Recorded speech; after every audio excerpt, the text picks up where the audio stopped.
কাজের থেকে বাড়ি ফেরার পথেই দুর্ঘটনার কবলে বাইক, বোল্ডারে ধাক্কা লেগে মৃত্যু হলো একজনের। দুর্ঘটনায় আহত হয়েছেন আরও একজন।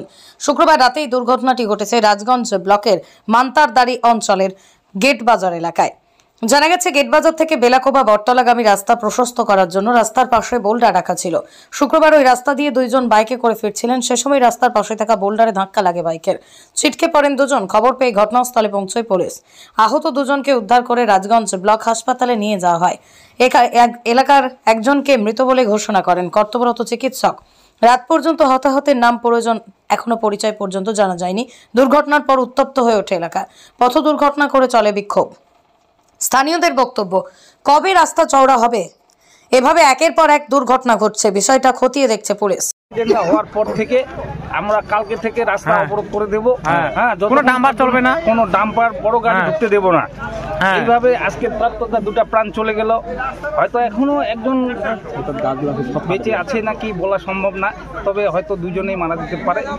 তবে এটা আমরা অবিলম্বে চাই যে রাস্তাটা যেন চওড়া হয়, এবং কালকে থেকে আমরা বড় গাড়ি এই দিক দিয়ে আর ঢুকতে দিচ্ছি না যতক্ষণ পর্যন্ত রাস্তা। দুইজন আহত হয়েছে, ওভারটেক করতে গিয়ে ডাম্পারটি ক্রস করতে গিয়ে দুইটা প্রাণ এখানে হারা যাচ্ছে। এই রাস্তার কাজ এইভাবে করানো যাবে না, কারণ আমাদের রাস্তা বড় চাই। আমাদের এখান থেকে বৈশাখুয়া টু বটতলা হাই স্কুলে যায়, বালিকা বিদ্যালয়ে যায়, বে ছেলেগুলো যায়। এই রাস্তা দিয়ে যখন আমরা ক্রসিং করতে যাই তখন দেখা যায় একটা সাইকেলটা পিছনে পড়ে যায়, অ্যাক্সিডেন্ট হয়ে।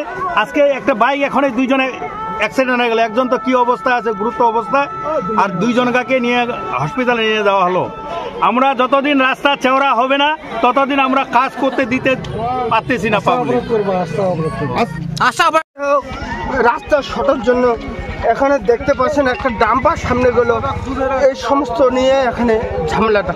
ডাম্পারটা আমার বাড়ির সামনে এখন আটকানো আছে। মানে ডাম্পারের রাস্তা ঢুকছে আবার? হ্যাঁ, ডাম্পার রাস্তা ঢুকছে আমার বাড়িতে সামনে, ব্রিজের সামনে আটকা ছিল, কিন্তু ডাম্পারের জন্য এই সমস্ত ঘটনা ঘটছে। কিন্তু এই রাস্তা যতদিন রাস্তা চওড়া হবে না